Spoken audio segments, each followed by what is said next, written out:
Students, welcome to Kanishka commerce classes. इससे पहले हमने वीडियो में कवर किया था कॉन्सेप्ट ऑफ डिमांड कि डिमांड है क्या, क्या उसकी परिभाषा है और कितने उसके टाइप है। आज का हमारा टॉपिक है मांग अनुसूची। क्या होती है मांग अनुसूची? तो देखिए, अन्य सभी कारकों को स्थिर मानकर, अन्य सभी यानी कि हमने फैक्टर पढ़े थे, प्राइस पढ़ा था, उस वस्तु की स्वयं की कीमत, उपभोक्ता की इनकम, अदर वस्तु है उनकी कीमत,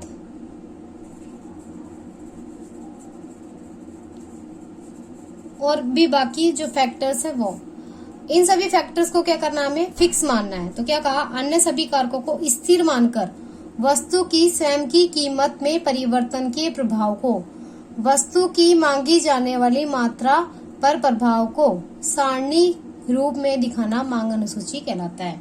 क्या कहा, अन्य सभी कारक को तो क्या रखना है, हमें स्थिर मानना है, और क्या करना है, वस्तु, जिस वस्तु के बारे में हम बात कर रहे हैं उस वस्तु की स्वयं की कीमत में क्या करना है, परिवर्तन। उस परिवर्तन का जो प्रभाव पड़ा है, किस पर प्रभाव पड़ा है, वस्तु की मांगी जाने वाली मात्रा पर, उसी को सारणी के रूप में दिखाना ही क्या कहलाता है, मांग अनुसूची कहलाती है।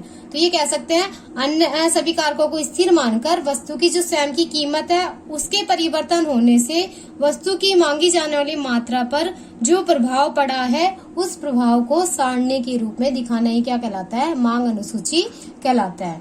अब देखिए, मांग अनुसूची के कितने प्रकार होते हैं। मांग अनुसूची को दो भागों में क्या किया गया है, डिवाइड किया गया है। पहला व्यक्तिगत मांग अनुसूची और दूसरा क्या है, बाजार मांग अनुसूची। अब देखिए, व्यक्तिगत मांग अनुसूची क्या होती है, किसी एक निश्चित समय में, क्या, किसी एक निश्चित समय में एक व्यक्ति यानी कि एक अकेला व्यक्ति या फिर व्यक्तिगत उपभोक्ता यानी कि एक उपभोक्ता द्वारा विभिन्न कीमतों पर अलग अलग जो कीमत है, अलग अलग जो प्राइस है, उन पर मांगी जाने वाली वस्तु की मात्रा, यानी कि उसके द्वारा जो वस्तु की मात्रा मांगी जाती है उस मात्रा को सारणी के रूप में प्रकट करना, एक टेबल के फॉर्म में क्या कर देना, प्रकट करना, व्यक्तिगत मांग अनुसूची कहलाती है। क्या, फिर से देखिए, एक निश्चित समय होना चाहिए, एक निश्चित समय में एक व्यक्तिगत उपभोक्ता द्वारा अलग अलग कीमतों पर जो वस्तु की मांगी जाने वाली मात्रा है उसको सारणी के रूप में प्रकट करना क्या कहलाता है, व्यक्तिगत मांग अनुसूची कहलाता है। मान लीजिए कोई एक व्यक्ति है ए, उसके द्वारा मांगी जाने वाली मात्रा को यहाँ बताया गया और वस्तु का जो प्राइस है वो बताया गया ये। जब वस्तु का प्राइस कितना था 25, तो उसके द्वारा मांगी जाने वाली मात्रा कितनी थी, 1000 ग्राम। जब उसकी जब उसकी कीमत कितनी हुई 50 रुपए, तो उसकी मांगे जाने वाली मात्रा कितनी हो गई, 750। उसके बाद उसके प्राइस बढ़े 75 हो गए, तो उसकी मांगी जाने वाली मात्रा हो गई 500। और जब उसके प्राइस 100 रुपए हो गई तो उसके मांगे जाने वाली मात्रा कितनी थी उसके द्वारा, 250।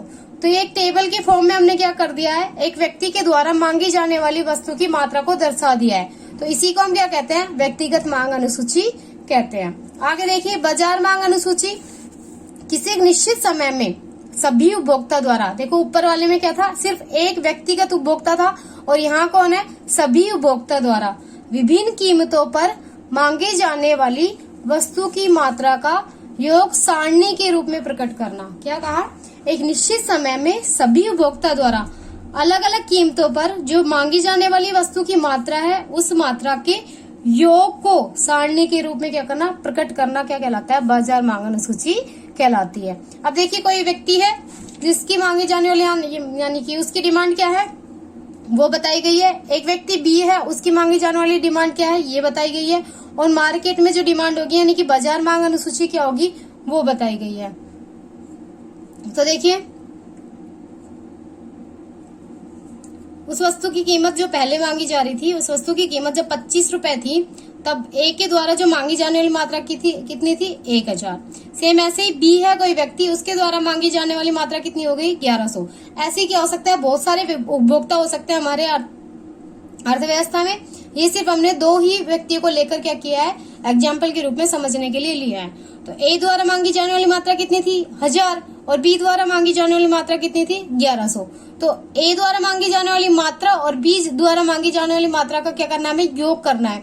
इनका योग ही क्या कहलाता है, बाजार मांग अनुसूची कहलाता है। तो 1000 और 1100 कितने हो गए, 2100।